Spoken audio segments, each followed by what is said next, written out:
తెలంగాణలో గ్యారంటీల అమల్లో కాంగ్రెస్ విఫలం. ఆదివారం హైదరాబాద్లోని బీజేపీ కార్యాలయంలో ప్రశ్నిస్తున్న తెలంగాణ పోస్టర్ను ఆవిష్కరిస్తున్న కేంద్ర మంత్రి కిషన్ రెడ్డి పార్టీ నాయకులు. తెలంగాణ మరోసారి మోసపోయింది. డిజిటల్ ప్రచారం ద్వారా ప్రజలకు వివరిస్తాం.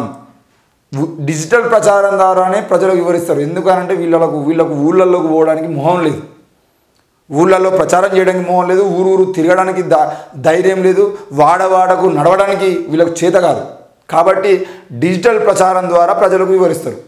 అంటే సోషల్ మీడియాలో మళ్ళీ నరేంద్ర మోడీకి బాగా జై మోడీ అని చెప్పేసి నినాదాలు ఇస్తూ మోడీని హైలైట్ చేసేటువంటి ప్రయత్నం చేస్తారు. బీఆర్ఎస్ పార్టీని కాంగ్రెస్ పార్టీని తిట్టేటువంటి ప్రయత్నం చేస్తారు. ఏమంటాడు? ప్రజలకు వివరిస్తారట. ఉచిత విద్యుత్ అమల్లో నిజమైన అర్హులకు అన్యాయం జరిగింది. ఏం అన్యాయం జరిగింది, ఎక్కడ అన్యాయం జరిగింది, వివరాలు చెప్పాలి కదా. నిజమైన అర్హులు అంటే ఎవరు, అర్హత లేని వాళ్ళు ఎవరు, నిజమైన అర్హులు అంటే ఏ రకంగా అన్యాయం జరిగింది, దానికి కేంద్రం నుండి మీరేం సహాయం చేస్తున్నారు? మరి నిజమైన అర్హులకు అన్యాయం జరిగినప్పుడు కేంద్రం నుండి మీరు తీసుకుంటున్న చర్యలేంది? తర్వాత కొత్త రేషన్ కార్డులో ఊసే లేదు అని చెప్పేసి మాట్లాడుతున్నారు. కొత్త రేషన్ కార్డులో ఊసే లేదు అని అంటే రేవంత్ రెడ్డి కాంగ్రెస్ పార్టీ నాయకులు మాట్లాడుతున్నప్పుడు చెవులల్లో వినబడేటువంటి మిషన్లు పెట్టుకొని వింటే అర్థమవుతుంది. కొత్త రేషన్ కార్డులు జారీ చేస్తాము, ఉన్న రేషన్ కార్డులు కూడా అనర్హులు ఎవరైతే ఉన్నారో వాళ్ళందరినీ తీసేస్తామని చెప్పేసి క్లియర్గా చెప్పారు. ఈరోజు తెలంగాణ రాష్ట్రంలో అనర్హులు ఎంతోమంది, ఆఖరికి ప్రభుత్వ ఉద్యోగంలో ఉన్న వాళ్ళు కూడా రేషన్ కార్డులు పెట్టి బియ్యం పొందుతున్నారు, రేషన్ పొందుతున్నారు. ఈరోజు గవర్నమెంట్ ఉద్యోగస్తుల పిల్లలకు కూడా ఈరోజు పెన్షన్లు వస్తున్నాయి, గవర్నమెంట్ ఉద్యోగస్తుల తల్లిదండ్రులకు కూడా పెన్షన్లు వస్తున్నాయి, చాలా ఉన్నాయి. అవన్నిటిని తీసేస్తాము, తీసేసిన తర్వాత కొత్త రేషన్ కార్డులు ఇస్తాము, కొత్త రేషన్ కార్డుల జారీ తప్పకుండా జరుగుతుంది అన్నారు. అవన్నీ చెప్పిర్రు.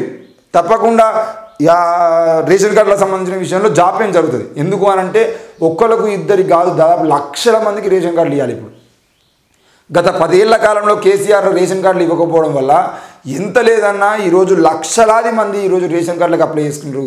మరి లక్షలాది మందికి కొత్త రేషన్ కార్డులు ఇవ్వాలంటే వెంటనే ఇచ్చేటువంటి పరిస్థితి ఉండదు, అది ఆలస్యం అవుతుంది.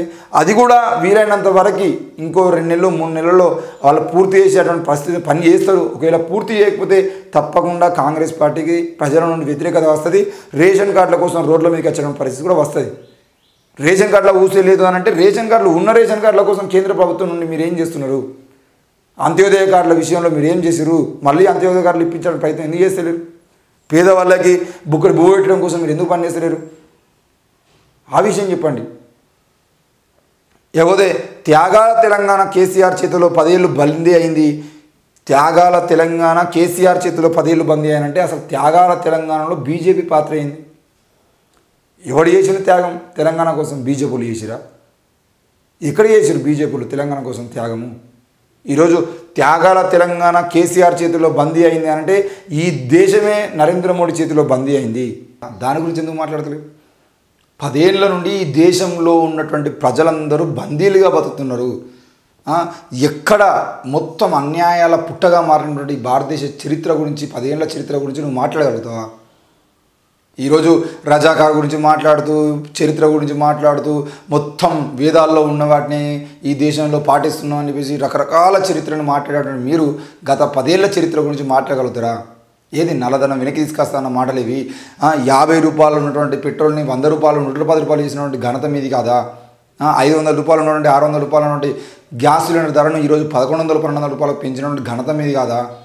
500 రూపాయలు పెంచి 100 రూపాయలు తగ్గించినటువంటి మీరు ఈరోజు తెలంగాణ గురించి, తెలంగాణ ప్రజల గురించి, కేసీఆర్ గురించి, కేసీఆర్ కుటుంబం గురించి మాట్లాడతారా?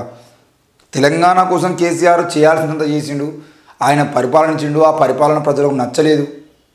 అందులో ఒక్క కాళేశ్వరం కుంగిపోవడం అనే విషయం ఏదైతే ఉందో, కేవలం కాళేశ్వరం ప్రాజెక్టు పిల్లర్ కుంగిపోవడం ఏదైతే ఉందో, ఆ మేడిగడ్డ ప్రాజెక్టు కనుక సంఘటన జరగకపోయి ఉంటే ఈరోజు కాంగ్రెస్ పార్టీ అధికారంలోకి వచ్చేది కాదు. సరిగ్గా ఎన్నికల కోడ్ అమలయ్యే ముందు ఆడ మేడిగడ్డ ప్రాజెక్టు కుంగిపోవడము, అదే సమయంలో ప్రవళిక అనే ఒక అమ్మాయి ఆత్మహత్య చేసుకోవడం, ఎన్నికల నోటిఫికేషన్ రాగానే ప్రవళిక అనే అమ్మాయి ఆత్మహత్య చేసుకోవడం, ఈ 2 సంఘటనలు కేసీఆర్ యొక్క ఆ మొత్తం రాజ్యాన్ని కూల్చడానికి ప్రయత్నం చేసినాయి. అంతే తప్పించి తెలంగాణలో బీజేపీ మీద నమ్మకంతో బీజేపీ నాయకులు గెలవలేదు. నిజంగా బీజేపీ మీద కనుక నమ్మకం ఉంటే, బీజేపీ నాయకుల మీద కనుక నమ్మకం ఉంటే ఈటల రాజేంద్ర గెలుస్తాడు, రఘునందన్ రావు గెలుస్తాడు, లేదు అని అంటే బండి సంజయ్ గెలుస్తాడు, ఈ నాయకులు గెలుస్తాడు కదా. మరి ఎందుకు గెలవలే వీళ్ళు? ఎందుకు గెలవాలంటే బీజేపీ పార్టీ మీద నమ్మకం లేదు. కేసీఆర్ మీద నమ్మకం ఉంది, కేసీఆర్ మీద నమ్మకం ఉంది. కేసీఆర్ గెలిచిండు, కేటీఆర్ గెలిచిండు, హరీష్ రావు గెలిచిండు, వాళ్ళ నాయకులలో మంచి మంచి నాయకులందరూ గెలిచిరు, వాళ్ళ కుటుంబ సభ్యులు అని చెప్పేసి మాట్లాడటం అందరూ గెలిచిరు. ఎందుకు గెలిచిరు అని అంటే వాళ్ళ మీద నమ్మకం ఉంది. జరిగిన నష్టం ఏంది అని అంటే బీఆర్ఎస్ ఎమ్మెల్యేలు చేసినటువంటి అరాచకాలు, అక్రమాలు, ప్రజల దగ్గరికి పోకపోవడం, ప్రజల్లో ఉండకపోవడం, వాళ్ళు భూదందాలు చేయడము, పోలీస్ స్టేషన్ కేసులలో కూడా ఎమ్మెల్యేలు ఇన్వాల్వ్ కావడం, ఇట్లాంటి విషయాలన్నిటిలో కూడా బీఆర్ఎస్ పార్టీ నాయకులు అన్యాయం చేశారు కాబట్టి ప్రజలు తిరస్కరించారు. ఇది జరిగినటువంటి విషయం. కేసీఆర్ పాలనలో 10 ఏళ్ల తెలంగాణ బందీ అయింది అనే విషయాన్ని తెలంగాణ ప్రజలు చెప్పాలి. ఈ దేశంలో నరేంద్ర మోడీ చేతిలో బందీ అవుతున్నటువంటి బీజేపీ పార్టీ నాయకులు మాట్లాడడం హాస్యాస్పదం. ఈ దేశంలో మణిపూర్లో మారణహోమం సృష్టించింది ఎవరు? ఉత్తరప్రదేశ్లో ఈరోజు బుల్డోజర్ వ్యవస్థను తీసుకొచ్చింది ఎవరు? అటు కాశ్మీర్లో సమస్యలను తీసుకొచ్చింది ఎవరు? మొత్తం ఈ దేశంలో ఎక్కడ చూసినా నోట్ల రద్దు ద్వారా చచ్చిపోయినటువంటి వందలాది వేలాది మందికి ఈరోజు మీరు చేసింది ఏంది? పుల్వామా సంఘటన చనిపోయిన వాళ్ళకి కనీసం వాళ్ళకు అమరవీరులుగా గుర్తించినటువంటి ప్రభుత్వం మీది కదా. వీటి గురించి మాట్లాడండి. ఈరోజు త్యాగాల తెలంగాణ కేసీఆర్ చేతిలో బందీ అయిందంటే ఈ దేశమే త్యాగాల ఈ భారతదేశం నరేంద్ర మోడీ చేతిలో బందీ అవుతుంది. కేవలం మీ ఆర్ఎస్ఎస్ ఎజెండా కోసం దేశంలో ఉన్నటువంటి స్వేచ్ఛ, సమానత్వం, సౌభ్రతత్వం మొత్తాన్ని తొలగించడానికి ప్రయత్నం చేస్తున్నది బీజేపీ కాదా? మరొక్కసారి అధికారంలోకి ఇవ్వండి. 2047లో ఈ దేశంలో అధికారంలోకి రావడం కోసం నేను ఏం చేయాలని చెప్పేసి నరేంద్ర మోడీ మాట్లాడుతున్నాడు. అంటే 47 రాక నేనే అధికారంలో ఉండాలనే ప్రయత్నం నరేంద్ర మోడీ చేయడం అంటే ఇది రాజరికం కాదా? 10 ఏళ్ళు అయిపోయింది, మరి కొత్తోన్ని ఇంకో ఈయన ప్రధానమంత్రి నేను కాదు అని చెప్పేసి దమ్ముంటే నరేంద్ర మోడీని ప్రకటించమని చెప్పండి. 10 ఏళ్ళు నేను పాలించిన కదా, 10 ఏళ్ళ తర్వాత ఇంకో ఈ దేశ రాజ్యాంగం ప్రకారం నాకు చాలు, ప్రజాస్వామ్య దేశంలో ఒక్కడే రాజరికంగా రాజులాగా పరిపాలించద్దు, నేను పక్క జరుపుకుంటున్నా, ఇంకో ఈ వ్యక్తిని నేను ప్రధాని చేస్తానని చెప్పేసి ప్రకటించమని చెప్పండి. బండి సంజయ్ లాంటి బీసీ నాయకుడిని పక్కన పెట్టి కిషన్ రెడ్డి నువ్వు ఎన్నికలకు ముందు ఈ తెలంగాణ రాష్ట్రంలో బీజేపీ అధ్యక్ష పగ్గాలు చేపట్టి కనీసం బండి సంజయ్ ఉంటేనన్నా కూడా ఈ రాష్ట్రంలో బీజేపీకి ఎంతో కొంత గ్రోత్ పెరిగేది.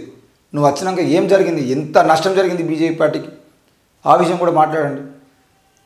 ఏవోదే ప్రశ్నిస్తున్న తెలంగాణ పోస్టర్ను వీళ్ళు అరే ప్రశ్నించడం ఎక్కడిది భయ్? తెలంగాణకు సంబంధించిన విషయంలో బీజేపీకి ఆ పదం బలికి అధికారం కూడా లేదు. ప్రశ్నిస్తున్న తెలంగాణ, ప్రశ్నిస్తున్న అనే పదం బలికి అధికారం కూడా బీజేపీ పార్టీకి లేదు. ఈ దేశంలో ప్రశ్నించే గొంతుకలన్నిటి మీద ఊపా చట్టాలు పెట్టినటువంటి సిగ్గుమాలిన పార్టీ ఏదైనా ఉన్నదంటే అది బీజేపీ పార్టీ. వాళ్ళు మళ్ళీ ఈ రోజు ప్రశ్నిస్తున్న తెలంగాణనా? ఏం ప్రశ్నిస్తారా మీరు? దేన్ని ప్రశ్నిస్తారు? ఏ అన్యాయాన్ని ప్రశ్నించరు? ఏ అన్యాయాన్ని ప్రశ్నిస్తారు? రానున్న రోజుల్లో 900 కోట్ల రూపాయల మెగా సంస్థల నుండి 900 కోట్ల రూపాయల ఎలక్ట్రల్ బాండ్లు తీసుకున్నటువంటి మీరు తెలంగాణలో ఏ విషయం గురించి ప్రశ్నిస్తారు? చెప్పండి, ఏ విషయం గురించి ప్రశ్నించబోతున్నారు? కాళేశ్వరం ప్రాజెక్టు సంబంధించిన విషయంలో మెగా సంస్థల అధినేతను మీరు అరెస్ట్ చేసేటువంటి అవకాశం ఉందా? చెప్పండి. ఎవరిని అరెస్ట్ చేస్తారు? ఏ విషయంలో అరెస్ట్ చేస్తారు? ఎట్లా అరెస్ట్ చేస్తారు? ప్రశ్నిస్తున్న తెలంగాణ అంటే ఏం ప్రశ్నిస్తారు?